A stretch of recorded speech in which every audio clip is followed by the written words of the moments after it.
Excellent. I've started recording, and then we're getting more and more people as we go on. So hi all, welcome to the February edition of Ellipsa. I'm going to be your co-host today. My name is Alosh, and I've been the co-host for Ellipsa since it started 2 years ago. And I'm introducing Hadi to you. So Dr. Hadi, she's a researcher at Leeds Beckett University and also a registered nurse. So she would be co-hosting this Ellipsa session with me. Thank you, Hadi, for this, and welcome to all of you to this webinar. Thank you, Alosh. Just before we start, Ellipsa is has just turned 2 years old. So we started Ellipsa in 2022, February. So 2023. So this is 2025. So we have just turned 2. Thank you so much for all of you who have supported us. Without you, there is no Ellipsa. So thank you so much, and we will go from strength to strength. Thank you for your support, and then share it to as many people as you can as well. So today's agenda. So we have our guest speaker today, Dr. Ukbai Eze, talking about antibiotics resistance. I know it's going to be a really interesting topic to all of us.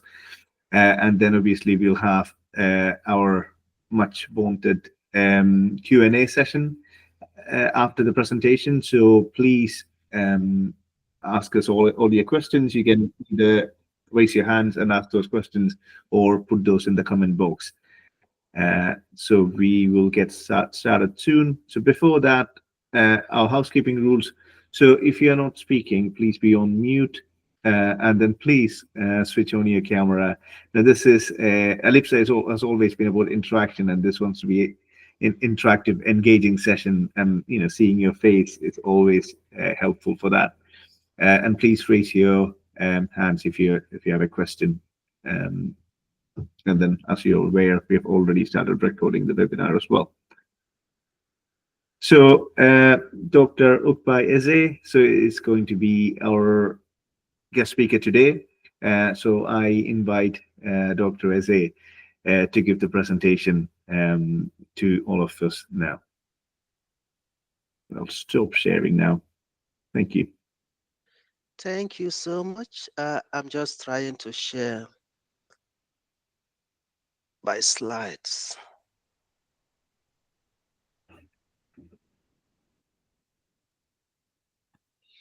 You can see my screen, right?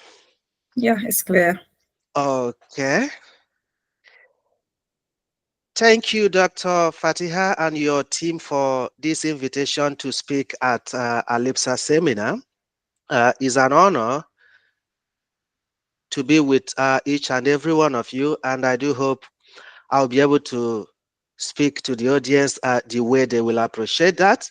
My name is Dr. Ukbai Eze. I'm a senior lecturer in biomedical science at Chester Medical School at the University of Chester, which is just at the northwest England in the United Kingdom. And antibiotics resistance is an area which I've been very, very passionate about, which is why when Dr. Fatiha reached out to me, I was, well convinced I'll be able to talk about that. So today I'll be talking to you about antibiotics resistance, safeguarding our communities and future health. Antibiotics is becoming a major global health problem, which is why I think it's really an important topic to discuss in a time like this. But before we talk about what antibiotics are and what are actually the big deal about resistance, let's actually talk about bacteria. Bacteria is something most of us do see from time to time. If you've bought the disinfectants that we use at home, they will tell you it kills 99.9% of bacteria. So it's something that almost all of us are very, very familiar with, and they are always around, lurking around us everywhere. But unfortunately, we don't actually see them with our visible eyes. And they also appear in different forms. They can look like round football. They can also look like just a small pills, or probably a big kind of pill that looks like a rod. They could also look like a corkscrew. For those of you who take wine, you discover the corkscrew, which you can easily use to open your wine. So bacteria appear in these different forms. And sometimes we actually have some ants. Like in this case, if you can see my cursor, is a tick that can actually transmit some of these bacteria, causing a condition that will look like this on the skin, which is Lyme, what we call Lyme disease. But that is just an example and not what we are here to talk about this evening. Now we've now understood what bacteria is and the different forms, how they look like. Let's actually talk about antibiotics, because that is the key thing of our seminar this evening. If you can look on my slide, you will discover antibiotics come in different forms, some of them in tablets, some in powders, and in some cases, they also come in liquids, which we use as an injection. But generally, these antibiotics are mainly produced by microorganisms, and most cases by fungi. If you've thought about the bread mold, if you've left your bread by the side of your kitchen, maybe after 1 week, you see some, some browny or greenish powders on top of it, then you've seen a fungi, which is a mold. So some of those molds can actually produce these chemicals that can actually attack other microorganisms, stopping them from actually growing. So that was the initial point that these antibiotics synthesis actually started, before we were actually able to synthesize them by modifying some of the original compounds. But when we talk about antibiotics, we know for some of us, if we've got cough, we decide, okay, let's go for our GP to get some antibiotics, or probably when we are admitted to the hospital, they give us antibiotics because of one disease we have. But sometimes, I don't know if any of you ever imagined, how do these antibiotics actually work? They just give us these antibiotics and tell us to take it. And when we take them, maybe for 4 days or 5 days or 7 days, as the case may be, and we get better with time. So these are just the different ways these antibiotics actually work, so that they will be able to kill the bacteria that is causing the problem in our health. So some of them actually try to disrupt, or what I would call disorganize, the cell wall of the bacteria. Because it's more like when you've got a building and someone tries to pull down the bricks. When those bricks are pulled down, then the house collapses. So that is one way these antibiotics work. They try to pull down the walls that hold the bacteria, and they just break off and then die. And sometimes there is also a membrane that is on this bacteria cell wall as well. It's more like, okay, you've used this curtain to close your window, and sometimes people just use knife or razor blade or scissors and still cut open those curtains, and you see every place becomes open. If it was raining, the rain will still get into your house. So it's more like what these antibiotics also do. They try to open those membranes so that those bacteria will not be able to survive. They will also die. And in some cases, because these bacteria also produces protein, we know as humans, sometimes we eat egg, we eat meat, and those sort of food stuff, and we say, okay, we are going to get proteins from them. So the bacteria also manufacture proteins that helps them to also survive. And in some cases, they also produce enzymes. And when we talk about enzymes, I'll give an example. When we eat our foods, and our food gets into our mouth, gets to the stomach, they don't just remain like that. You know, they are enzymes that our body secretes that actually degrades those foods, making them easier for our body to actually absorb them. So that is the same thing. This bacteria also produces these enzymes that helps them to actually build some of these cell walls or probably the membranes I mentioned. So these antibiotics can also stop those enzymes, stop those proteins from actually being produced. As a result of that, I would say the bacteria become starved and they also die, which is the same thing as humans. If we don't eat for a lot of time, we get into starvation, and if we don't get the nutrients we need, we could die. So that is the same thing that happens to bacteria, and these are just the ways the antibiotics tend to kill those bacteria when we have diseases and they prescribe antibiotics to us. I also want us to look at how the development of antibiotics actually started. Let's look at the history. You know, sometimes there were no antibiotics, and if someone just have a little wound, that little wound can actually cause problem to the person, and the person could die because there was no treatment. Before, a doctor, is a clinician called Paul Ehrlich, actually discovered that, okay, arsenic was able to kill trypanosome parasite. Trypanosome parasite, if you've heard about African sleeping sickness, is caused by this trypanosome. And he also showed that this arsenic compound was also able to kill the bacteria that causes syphilis, which is a sexually transmitted infection. But it's not until 1928 that Dr. Alexander Fleming actually observed that there is actually something being produced by a bread mold that was able to kill Staphylococcus aureus. I know Staphylococcus aureus is something we are very familiar, in some African countries, in the market, in bus stops, people talk about, oh, if you take this treatment, it kills Staphylococcus aureus and all of those. So that bread mold actually produced something that was able to kill Staphylococcus aureus. And he thought, okay, there must be something very important in this bread mold that we could actually look into, which is what allowed, they were able to separate and identify that thing this bread mold was secreting, and that was when penicillin antibiotics was actually discovered.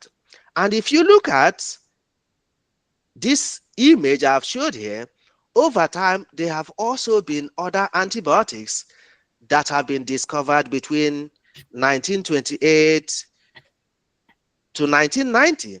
But if you look towards the right-hand side of my slide, you discover since 1990, getting other antibiotics have become very, very important, have become very, very difficult.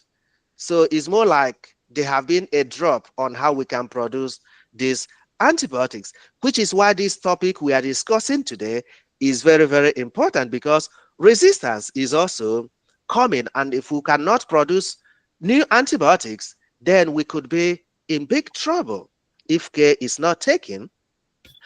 And something I want to talk about in this particular slide is what we expect to happen probably if we've got an infection from a bacteria. This is what we could do. Probably when we are infected, we are the patient, is expected, okay, we go to the hospital, the doctors look at us, ask us some questions. After that, they will then collect some of our samples and send to the lab for the laboratory scientists to actually test our samples and be able to identify which bacteria is causing the problem with us. And they will also identify which antibiotics is good, so that when they give those antibiotics to us, we'll get well. That is on a normal scenario, but it doesn't really happen like that. We know in some countries, people can easily go and buy antibiotics and take by themselves. And in some cases, because people can also walk into some pharmacist or chemist stores in some countries and be able to easily buy these antibiotics without prescription. And also sometimes healthcare workers, because they are close, they are able to give antibiotics to patients, they can easily say, okay, let me just take some of those and go home, and their family members can take those antibiotics without actually prescription, without those testing I mentioned in the previous slide. And also sometimes, for example, when we have runny nose or we have cough, we just want our doctors to give us antibiotics, even if it's caused by bacteria or viruses. We don't care. We just want antibiotics because we feel we'll get well when we get those. So we pressure our doctors to actually prescribe these antibiotics without actually passing through that testing in the hospital lab to identify the correct antibiotics that will work well when the doctors give them to us to actually, take. And because of that, resistance will start happening. And resistance to these antibiotics has become a big problem across the world. If you look at my screen, you discover this is a research that was sponsored by the UK government in 2016. And if you look at here, these numbers are showing the number of people that actually die from antibiotics resistance. If you look at Africa, it's over 4 million people that dies annually. And then if you look at North America, 317,000. You look at Europe, generally 390,000 per 10,000 population. And if you look at Asia, you have over 4 million people actually dying as a result of this antibiotics resistance. Some of you might be thinking, why are the number more in Africa and Asia, whereas that of Europe, North America, or Latin America is lower? Is because if you look at some countries in Africa, getting antibiotics is very, very easy. People can easily walk to pharmacy shop, chemist shop, and buy these antibiotics and take them. Whereas in North America and Europe, there are regulations that stops people from actually buying the antibiotics, except the doctor or pharmacist or nurse prescribe the antibiotics. So that is why resistance is becoming more. In these places, people just walk into chemists or pharmacy shops and buy the antibiotics and take without actually testing. And if you look at this image, you discover that review showed if we don't do anything, by 2050, probably up to 10 million people will be dying every year from this resistance problem. And that is more than cancer and diabetes combined. And we don't want to be into that scenario. That will be what I will call Armageddon. So we don't want to be in that situation. And World Health Organization have also said this resistance to antibiotics is one of the top 10 global health problems, which means something must be done to actually make sure that doesn't happen. And I've just put this image to show that the different ways human beings, animals, and the environment actually interact with antibiotics, causing the resistance I'm talking about. We use that in humans. We also, for some people who do animal husbandry or poultry, also use antibiotics to treat infection, and in some cases as growth promoters.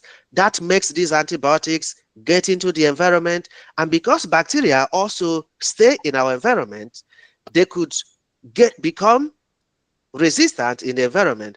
And when human beings get in contact with those animals, or the meat coming from them, or the milk from them, or from the environment, we could also get infected, and it becomes very, very difficult. These are just the ways these bacteria can actually become resistant. I don't want to talk more in that area because, as you can see, it's very complicated. So I'll just continue. So you can see what I mentioned, those number of people who die annually as a result of antibiotics resistance. So that has made so many people to think maybe the next pandemic could actually be the resistance to antibiotics.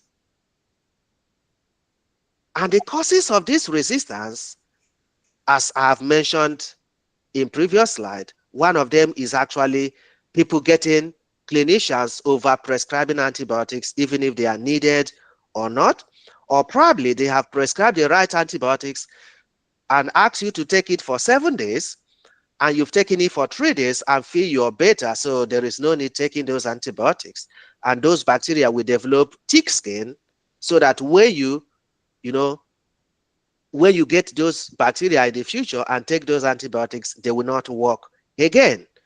Or probably people are using it, to support their animals or poultry so that they can grow very well, they can sell them very quick and make more money.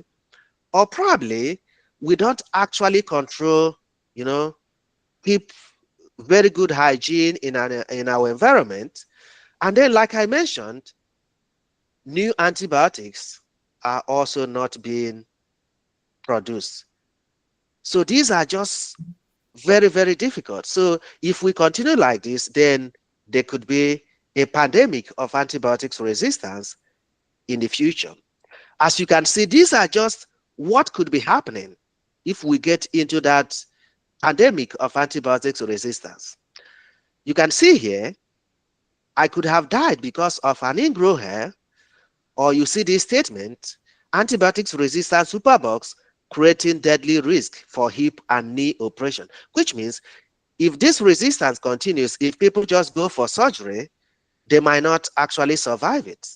Or probably if people go for cesarean section in pregnancy, or probably people actually deliver, and if they get infection, it becomes difficult to treat. So that is a big problem and something must be done. But I just also want to give a case study using Neisseria gonorrhea, which is a sexually transmitted infection that causes gonorrhea. You can see this report by World Health Organization that says untreatable gonorrhea is spreading across the world. And another report by World Health Organization says, okay, antibiotic resistant gonorrhea on the rise. New drugs are needed. Unfortunately, they are not easy to come by in those new drug production. And then another report in the UK says antibiotic resistant strain of gonorrhea detected in London. That is a report from the UK Health Security Agency. So you can see the resistance is a big problem. And I just provided this image to also show how the treatment of Neisseria gonorrhea have gone over time. Before, we were using tetracycline and the rest of them stopped working, and we started using ceftriaxone. But these days, we don't even use one antibiotics. We have to combine 2 or 3 or 4 before we can actually treat Neisseria gonorrhea. And that is a very big problem. So we don't want other bacteria to get up to this point that we are not actually able to treat infections by those bacteria. So what can we do? Which areas can we contribute to make sure we don't get to that point that we cannot treat bacterial infections? So something we could do is to actually prevent those infections from happening, or actually control those infections from getting to other people that are close by us, or actually to use these antibiotics very well. If doctors prescribe and say take them for 7 days, we'll be able to take them until they finish for that 7 days and not taking 2 days before and then stopping because we got better. So one of that is actually avoiding going to the chemist to just buy the antibiotics or pressuring your doctor to prescribe these antibiotics to you. Because if you keep taking those antibiotics, when you actually need to take them, they might be resistant. So please, let's avoid just taking antibiotics whenever we want without actually doctors or pharmacists prescribing them to us. And then the second thing we could do is by actually maintaining environmental sanitation and personal hygiene. I know when COVID struck, everyone learned how to wash their hands, very quickly. And when the pandemic is gone, some people don't want to wash their hands again.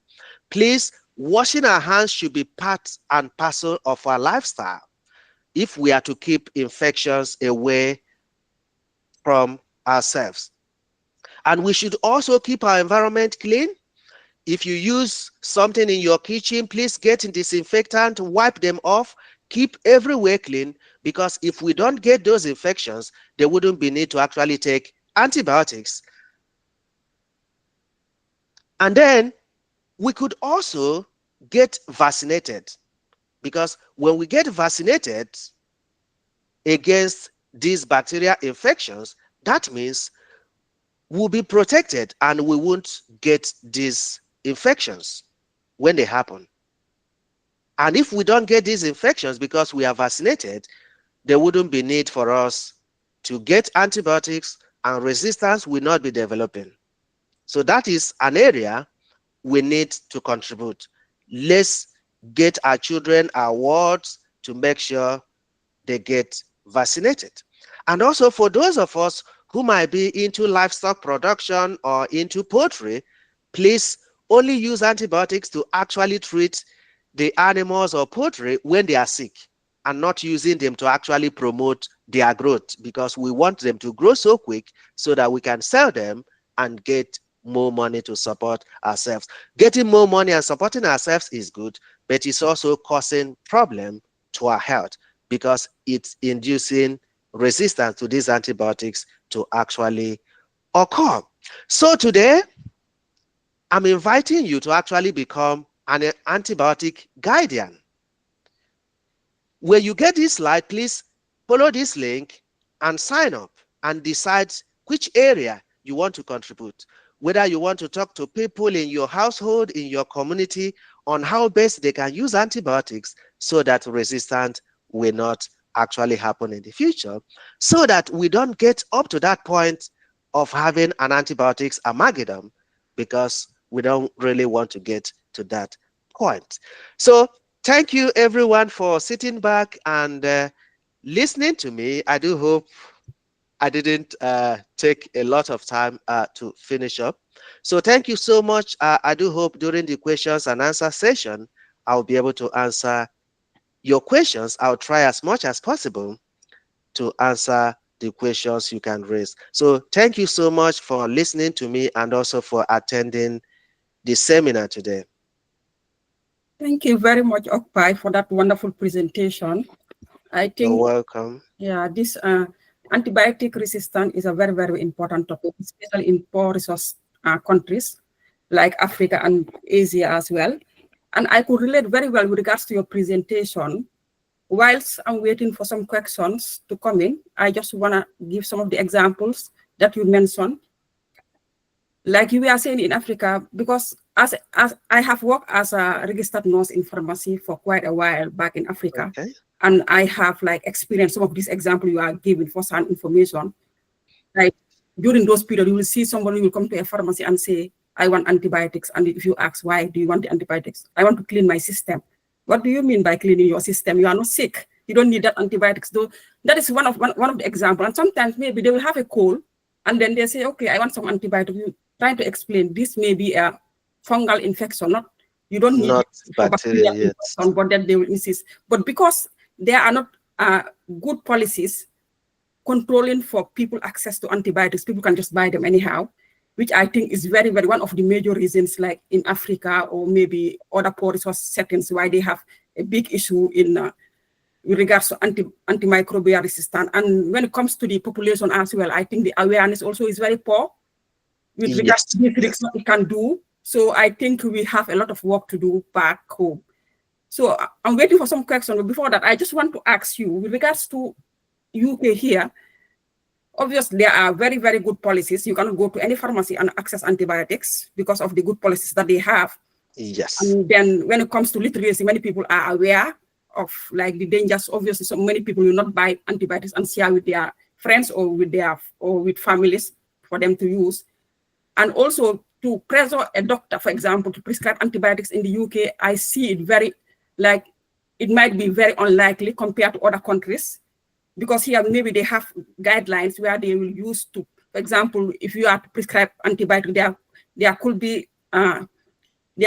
a real need for you to prescribe antibiotics. Because I can remember back few months, my daughter was sick, like she was coughing, and like the way the chest was sounding, as a health person, I was saying this is not only viral, but I think the chest is not clear. The child may need antibiotics. And Antibiotics. and I was frustrated. But when I went, like, doctor said, no, listen to the chest. Yes, yes, yeah. You'll be asked to go and watch it for 7 days first. Yeah. So what do you think are the major causes here in the UK? What will be the reason for antibiotic resistance? Because of the good policies that they have, still with that, despite with that, still is a problem. What do you think may be the reasons? Yes, when I was talking, I did mention, those empirical treatment is just one side. But also, the pressure is also with our doctors, because sometimes people also want to get these antibiotics. After watching it for 7 days, they don't want to wait again, and there is no laboratory testing that is being done before those antibiotics are prescribed. So doctor just prescribe those antibiotics because they feel is a bacterial infection, and they don't know which bacteria is that, but they just want to treat that. Something that is also rearing its head, which I read sometime, I think late last year, is there are some online shops that people are also secretly buying antibiotics, and they can disguise the pack and deliver that to those individuals. And also, because antibiotics are difficult to get in the UK, sometimes when people travel to areas where those antibiotics are easy to get, they actually stock those and also bring them back and be able to use them to treat themselves personally. So those are also contributing, and it's difficult to actually control those in those ways. But apart from that overuse, animal husbandry is also another example, because those who rear poultry, piggery, cattle, and all of those, they make use of antibiotics to treat infection, and like I mentioned, sometimes as growth promoters. And those antibiotics get into the environment, and also some of those antibiotics get trapped within the body of those animals and poultry, and we buy them and eat them, which means indirectly we are also taking those antibiotics. Thank you so much. When we don't need them. Thank you. Thank you so much for that answer. I think you are very clear, and always there will be loopholes where people are able to maybe do certain things there, despite these strong policies. So we have some chats in the box. I will just read from this one. Is from Lily, who said, you said that not many new antibiotics have been found recently, but there have been a rapid increase in the number of people who are immune. What can be done to reduce this rapid increase? There are not more antibiotics that are being developed. Yeah. And I want to get the second part of it. You mentioned immune. Yes, he said, what can be done to reduce this rapid increase? The question is saying, you said that not many new antibiotics have been found recently. Yes. But there has been a rapid increase in the number of people who are immune. That's where it stopped. You are immune. You are immune. Yes, immune, yeah. Okay. I think when the person mentions about immune, I get it that people have been vaccinated because every country have got this childhood immunization program in which we immunize children against different infectious diseases. And that is why I highlighted vaccination is a plays a very big role in infection control. Because if we don't get infected, there wouldn't be need to actually get antibiotics. So yes, when we get vaccinated, we get what we call herd immunity. Herd immunity just means when more people are vaccinated, that means there will be nowhere those infectious agents will be able to dwell. So in that case, there will be no one that will carry those infections to transmit it to someone else. So yes, once we are immune, we wouldn't worry about the antibiotics. But in some cases, not everyone is, vaccinated, which is why we still require antibiotics, to be present. So that when that immunity fails, we can still fall back and make use of antibiotics. Thank you. Thank you very much for the answer. And I think with regards to the what can be done, we have mentioned that in the first question that I asked. So I'll just go to the second question. It's from Tunde. And the person is asking what can be attributed to the non-invention of new antibiotics. So what is the reason that new antibiotics are not being invented recently? What do you think is the cause? Okay. I think for some pharmaceutical companies, because they are also into business, everyone wants to get into a business that is lucrative. So at the moment, some pharmaceutical companies feels they are better disease conditions in which if they develop treatments, there will be better return than actually developing antibiotics. So that is one side of that. And another side, remember, I did mention when we started developing antibiotics, we started from, okay, there is a bread mold that was left and it was discovered to actually kill Staphylococcus aureus. And from there, we started looking around which other bacterium that can actually produce such. We discovered, okay, streptomyces can do that. And we developed those and we started modifying them, calling them different names of antibiotics, and they were working. But it's becoming difficult to identify those microorganisms that could do that. And it's also becoming difficult to modify these other antibiotics that are already available because we've done those modifications severally, which is making it difficult as well. But I would say the most important one hindering the development of antibiotics is the financial return to the pharmaceutical companies. Thank you. Thank you, Dr. Hadi and Dr. Let's say 1 second. Dr. Fatih, you have something to say. Yeah. Thanks, Dr. Ukpai. I just want to seize this opportunity to spotlight some notable people. We are all notable people. Firstly, I would like to spotlight Professor Emmanuel Aduku, who is the Deputy Head of School of Applied Science, University of West of England, Bristol. We're really pleased to have you here, Emmanuel. And secondly, I would like to spotlight the Director of Pharmaceutical Services, Lagos State Primary Healthcare Board, who is pharmacist Adeosun. Thank you so much for joining our LIPSA webinar. And lastly, I would like to spotlight every one of you. Thanks for joining this webinar. Thanks, Alosh. Thank you, Fatia. And thank you, Okpai, for that answering that question. And I You're welcome. agree with you with regards to the funding, because I think like developing new antibiotics also will take time and it can be expensive as well. So obviously that will be a major reason for yes, putting funding into it, yeah, whether they will still get, you know, the right thing, recoup the right return when they do that. So it's Yeah. making that difficult. Yeah. So there is high risk, that's important. And let me just go through the chat. I think Lily is coming back. Lily is saying immune is not the right word, but I was talking about infections that can't be by antibiotics. So she was talking about infections that can't be killed by antibiotics. That's the reason. Infections that cannot be killed by antibiotics. Antibiotics, yeah.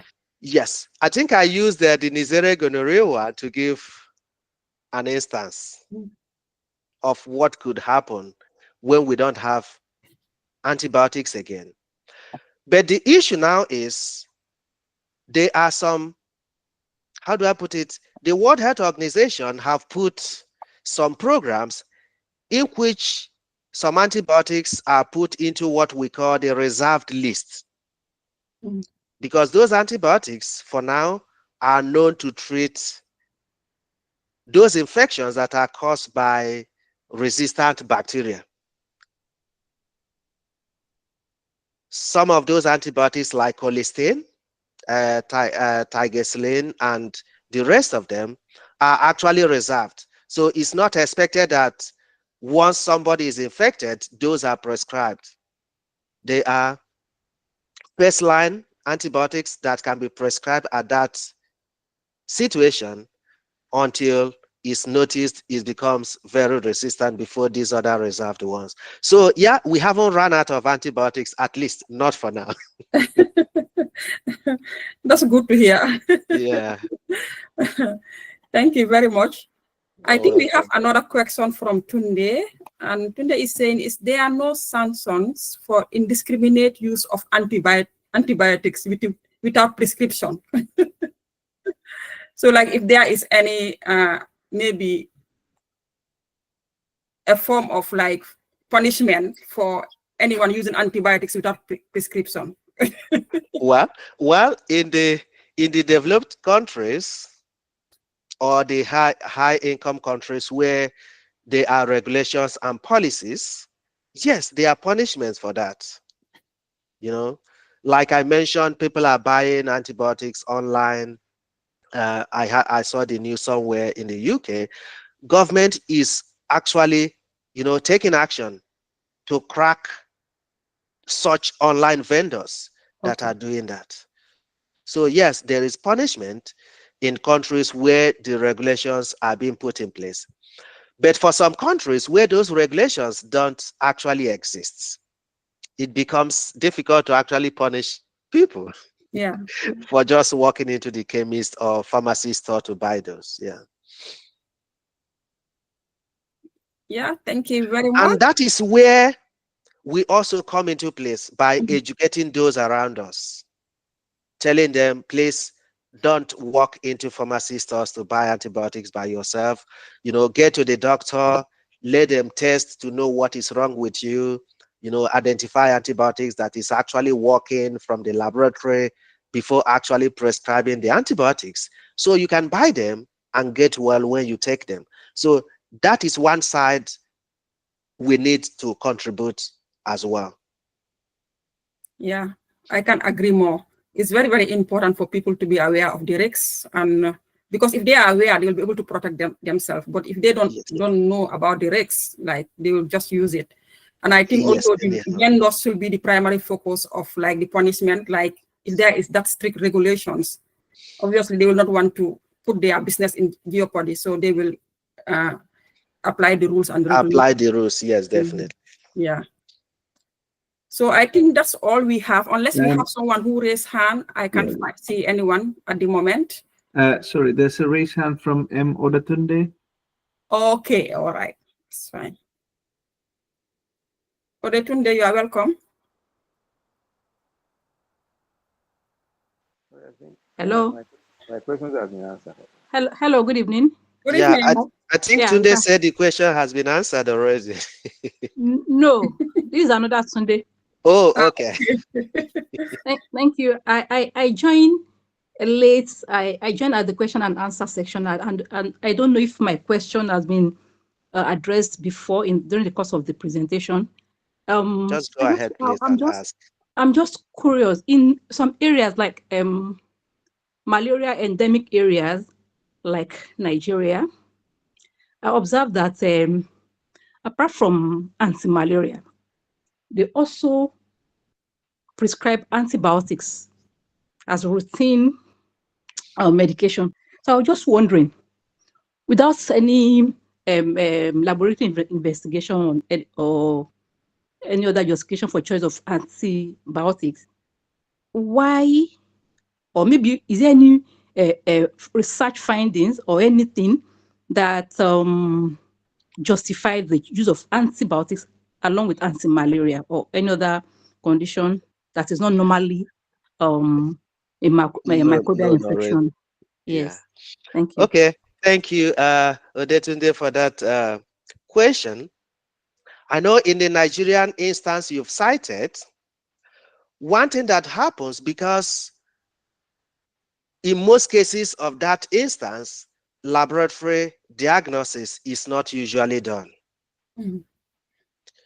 And because typhoid is also prevalent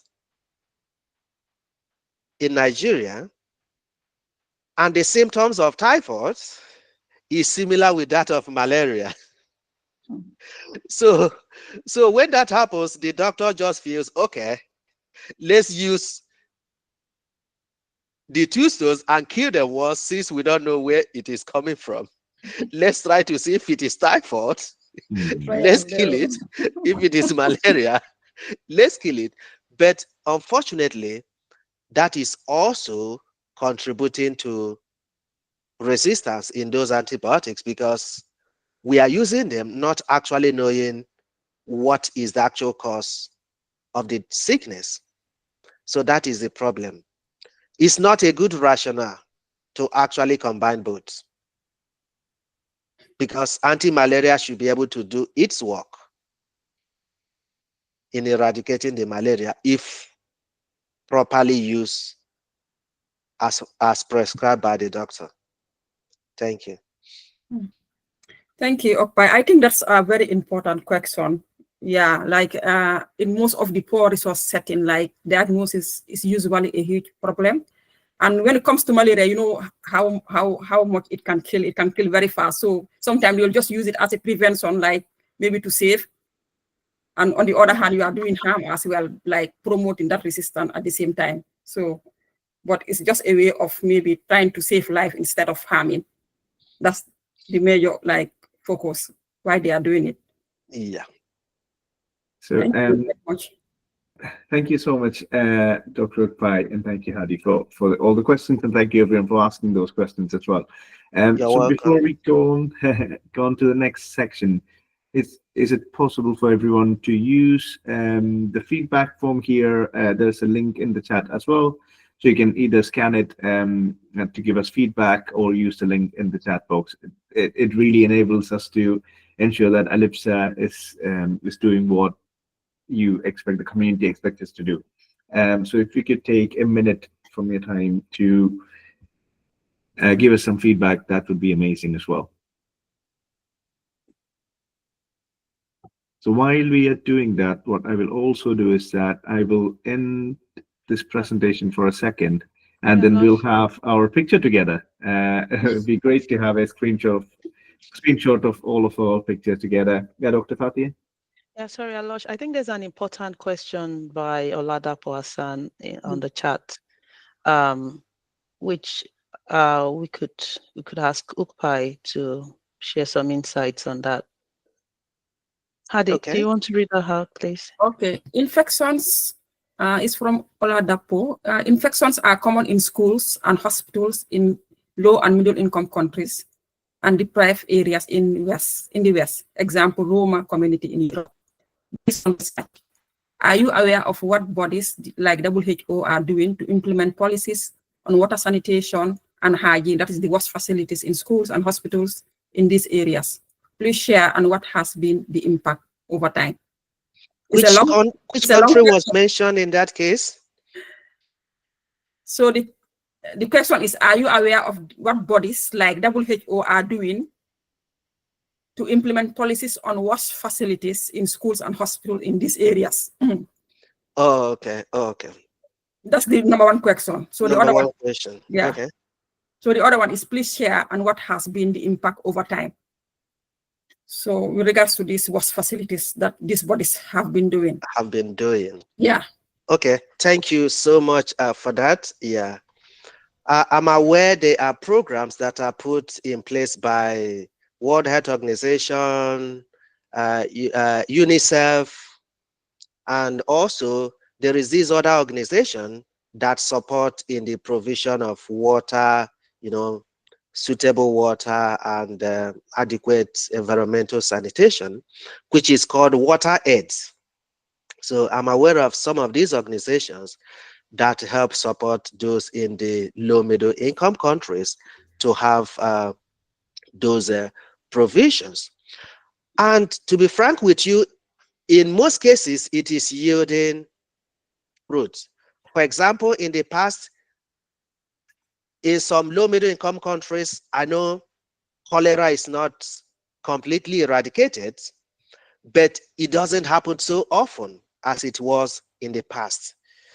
It's as a result of those WASH programs that are being done by these organizations. But I also want to highlight poverty is also a major factor for those programs to succeed. Because in some of those communities, there is no appropriate, water, and because they cannot access quality water, people just want to make use of any available water. And because they may not have appropriate latrine, open defecation becomes very common in some of those communities. Yes, so these organizations are working to make sure those works, but until we eradicate poverty in some of those communities, that might not yield a lot. So governments, political leaders in those areas, and also some charities, non-governmental organizations who are actually on ground in those communities can do more because they live within those areas and they can support better than some of those that are coming from other international charities or NGOs. Thank you. Thank you very much, Okpai. That's very important. I know when it comes to WASH, it's a big issue, although something has been done, but there is still a major gap. And I am an advocate for that. Usually for me, I advocate for adolescents, especially females, with regards to accessing WASH facilities in schools, because it's a major issue. Like, it's not only many infections, especially with regards to girls and hygiene facilities, menstruation and other things. So I think it's very important, but we still need to do more, not only to look for maybe funding outside, but what are we able to do in our communities as ourselves within our communities. Yeah. Thank you. Alice, do you have something? Yes. Yes, it's just that if everyone could turn on their cameras for a second, that would be wonderful for a group picture. We want to see your faces. So please, I'm going to take a screenshot now. If everyone could turn on their cameras, that would be wonderful.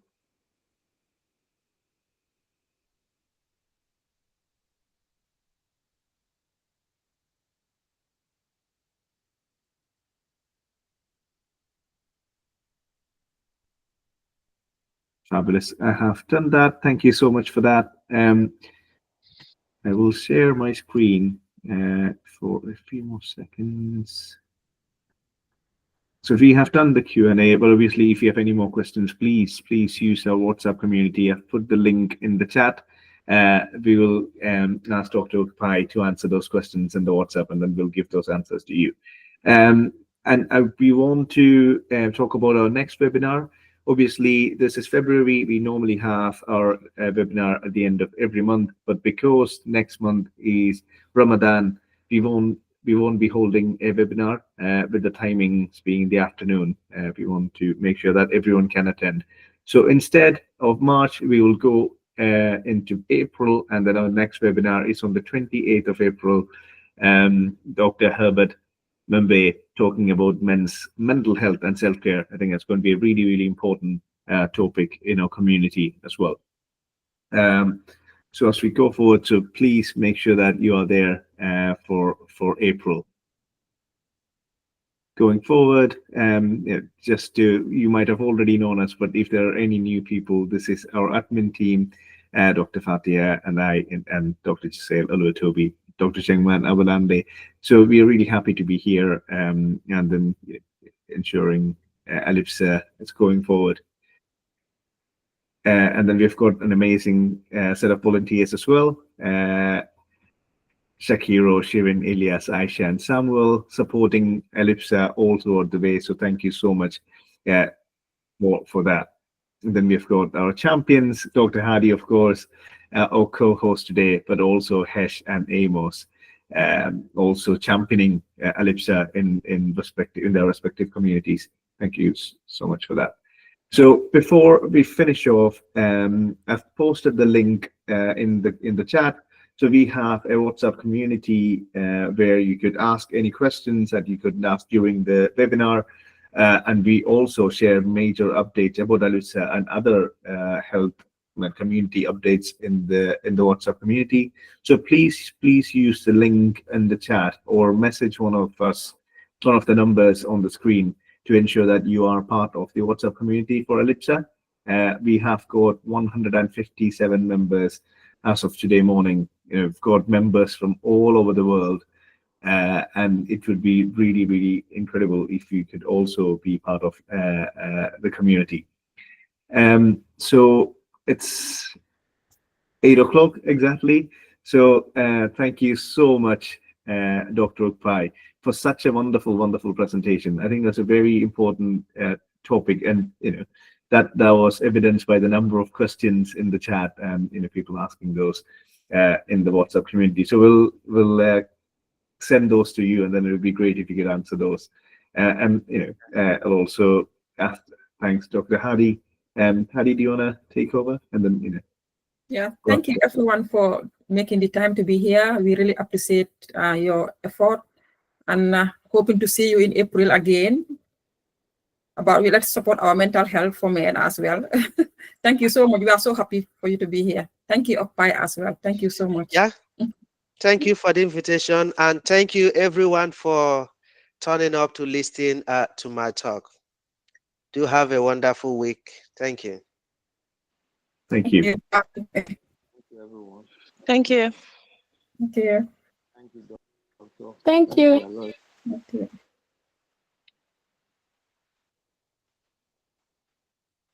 Thank you, Dr.